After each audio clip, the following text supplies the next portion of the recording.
Louvado seja nosso Senhor Jesus Cristo. Podem sentar.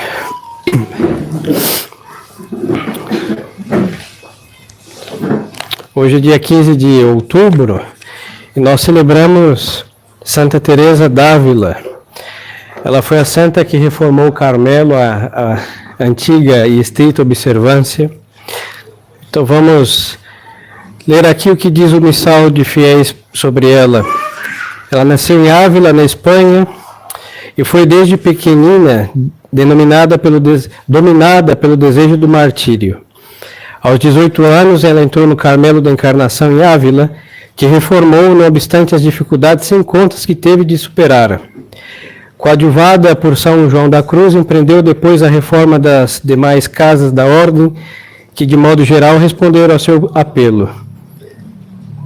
No arrobo de amor divino que constituía a atmosfera permanente que vivia, impôs-se o voto de fazer sempre o que julgasse mais perfeito. Aqui cita, como a alma sente no corpo o cativeiro e a miséria da vida, sente-se uma escrava vendida para um país estrangeiro, escrevia ela. Elevou-se pela oração ao meio alto do grau da vida mística, e era nesse exercício que auria particulares luzes sobre a ciência católica, a ponto de ser com frequência equiparada pelos sumos pontífices aos mais remotos doutores da Igreja.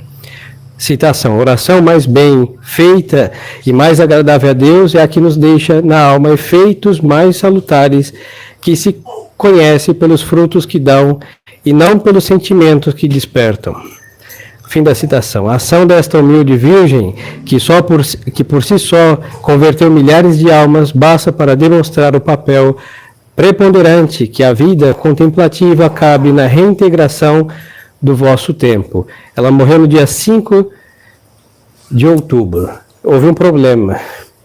Ela morreu dia 5 de outubro, mas naquele dia o Papa Gregório acrescentou 10 dias ao calendário.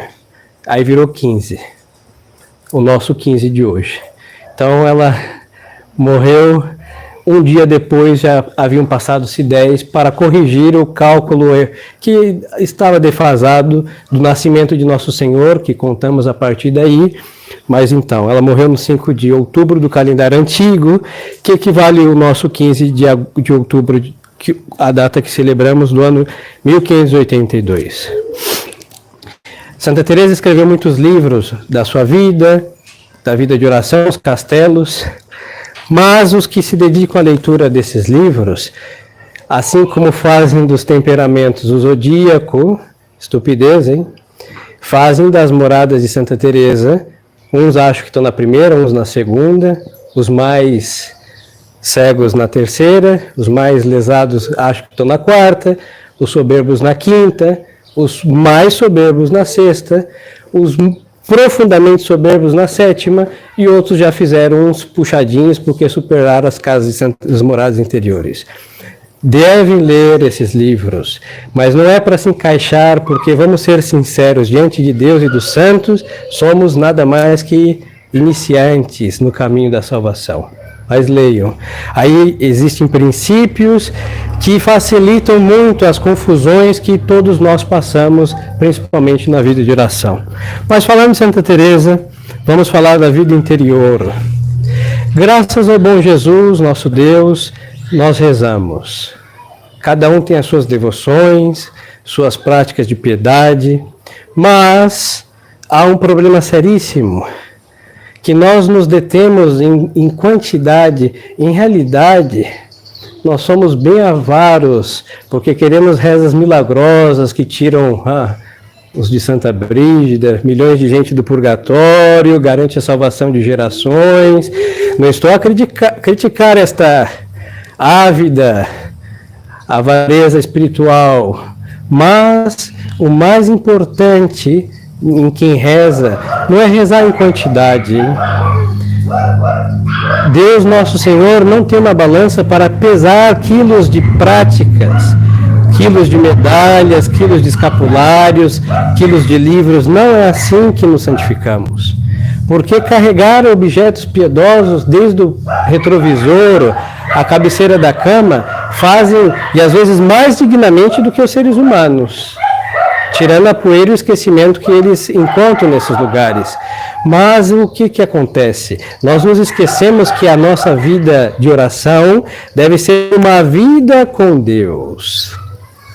Este é um segredo de Santa Teresa. Santa Teresa estava na carruagem Ávila, que não estava pavimentada como as nossas rodovias, pedras, buracos, rodas que se quebravam, os cavalos que emperravam. Ela estava com Deus, hein? Da mesma forma que ajoelhada, misticamente paralisada, estátil no seu genuflexório, estava ali em cima de uma carruagem. Se conta que numa dessas fundações a sua carruagem quebrou, lama, tudo uma tragédia, e ela olhou para o céu e falou: Senhor, assim o Senhor, e fez santas queixas a Deus. Aí Nosso Senhor respondeu: Teresa, assim eu trato os meus amigos. E ela disse: ah, Senhor, agora eu sei porque o Senhor tem tão poucos. E uma outra ocasião, ela queria ficar no Santíssimo, já tinha rezado tudo que ela tinha direito, e ela resolveu contar quantos tijolos tinha na parede do altar-mor. Mulher, contar tijolos, e Nosso Senhor disse para ela que aquele momento foi o que a melhor companhia que ela fez para ele.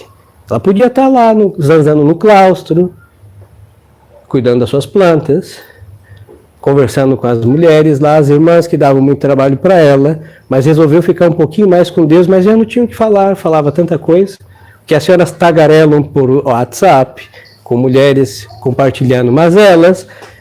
Ela fazia tudo isso, não só dela, mas das suas filhas espirituais, as outras carmelitas, a Deus, e resolveu ficar uns minutos contando os tijolos. Pois então, almas, nós devemos ter uma vida com Deus.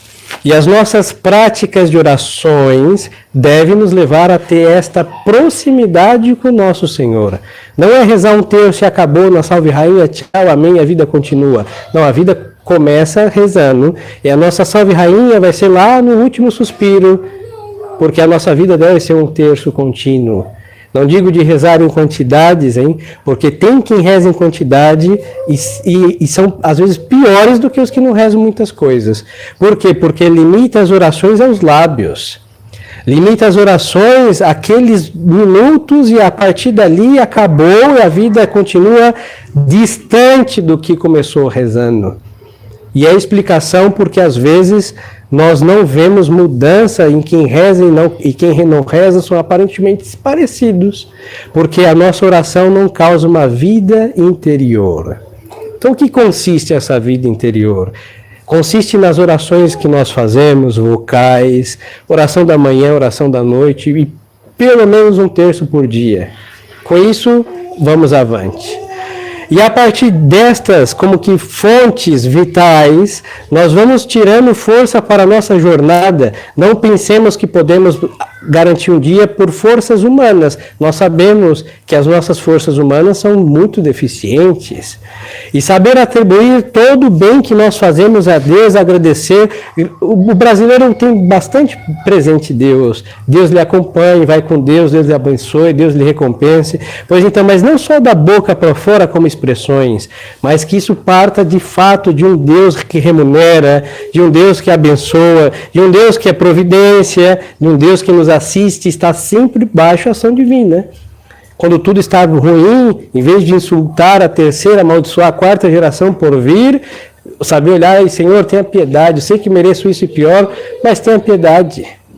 E aí vamos obter de nosso Senhor o quê? Aquela solução que um palavrão não dá, que esbravejar não resolve, que culpar os outros tampouco é a solução, mas tiramos de Deus. E qual é a fonte? A oração.